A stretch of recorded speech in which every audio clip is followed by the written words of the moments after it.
On va maintenant parcourir la presse internationale avec vous, Hélène Frade, bonjour. Bonjour Hélène. Et on va s'intéresser très largement aux propositions pour un nouvel accord avec le Royaume-Uni dans l'Union européenne qui ont été présentées hier par le président du Conseil européen, Donald Tusk. Et si ce texte doit être encore validé par ses partenaires européens, il est déjà présenté par David Cameron comme un succès, d'après The Independent, qui rapporte aussi que ses détracteurs parlent plutôt d'une feinte de la part de Bruxelles, qui n'aurait même pas repris les réformes limitées, je cite, demandées par le Premier ministre britannique.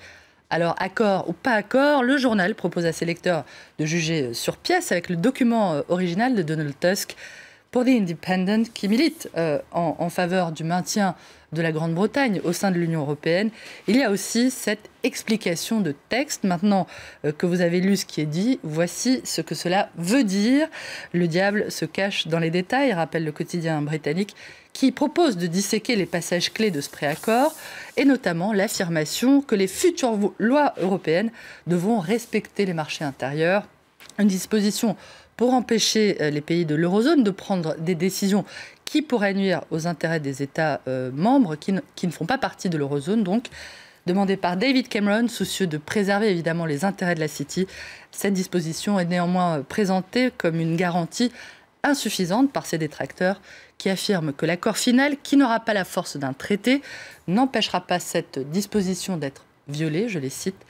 Accord ou non, David Cameron, qui a promis, vous l'avez dit, un référendum sur le maintien ou non de son pays dans l'Union européenne, joue gros, et c'est ce que rappelle le dessin de Steve Bell pour The Guardian, qui montre, on le voit, le Premier ministre allumant une mèche qui pourrait tout aussi bien le propulser vers l'avant que le faire exploser. Du côté des eurosceptiques, la messe est dite. David Cameron est en train de brader les intérêts du Royaume-Uni. La grande illusion, titre le conservateur Daily Mail, qui rapporte que les opposants de David Cameron disent que ces soi-disant réformes ne feront rien pour réduire l'immigration et déboucheront sur des années de chaos en matière de prestations sociales, je cite. Une allusion évidemment au mécanisme qui pourra permettre de suspendre les allocations des Européens expatriés en Grande-Bretagne. Qu'avez-vous fait de vos promesses, demande le tabloïd au Premier ministre, en faisant mine de se demander si les Britanniques ont réellement envie de rester dans une union à la bureaucratie sclérosée et corrompue et dont les dirigeants n'auraient aucune perception de la dimension historique de la crise à laquelle ils sont confrontés. Fin de citation. Trop de concessions de la part de David Cameron pour les eurosceptiques et trop de concessions de la part de l'UE pour les partisans de l'intégration européenne. Pour le journal Le Soir, qui est un Européen convaincu, l'Union recule pour essayer de conserver le Royaume-Uni en son sein. D'après le quotidien belge, le texte présenté hier signe l'enterrement de la vision des auteurs du traité de Rome.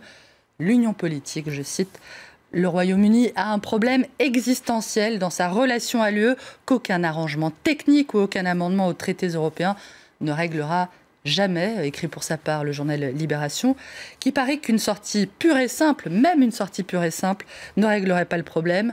Londres continuerait à avoir dans chaque décision européenne, dans chaque pas dans l'intégration, une menace, voire une agression, regrette le journal, qui juge qu'une révolution copernicienne est nécessaire. Un nouveau traité à 19 qui créerait une zone euro fédérale, une Europe puissance qui empêcherait le Royaume-Uni et ses apprentis de nuire. Si l'Allemagne y est prête, la France, elle, est ailleurs, regrette Libération, pour qui c'est cette absence de la France qui est dangereuse, bien plus qu'un éventuel Brexit. Un autre sujet d'actualité pour finir, les résultats des caucus de l'Iowa aux États-Unis, remportés par Hillary Clinton pour les démocrates et par Ted Cruz pour les républicains. Et figurez-vous que les résultats très serrés, le suspense chez les démocrates, ne semblent pas avoir captivé la presse américaine, qui reste fascinée, pour ne pas dire hypnotisée, par la campagne des républicains et le match entre Donald Trump et Ted Cruz, qu'on retrouve dans les dessins de Chapat pour The New York Times. Hier, le baromètre de la colère a finalement désigné le sénateur du Texas. Le soutien à Donald Trump est-il finalement un mirage, s'interrogeait la légende. Croyez-moi sur parole. Oui.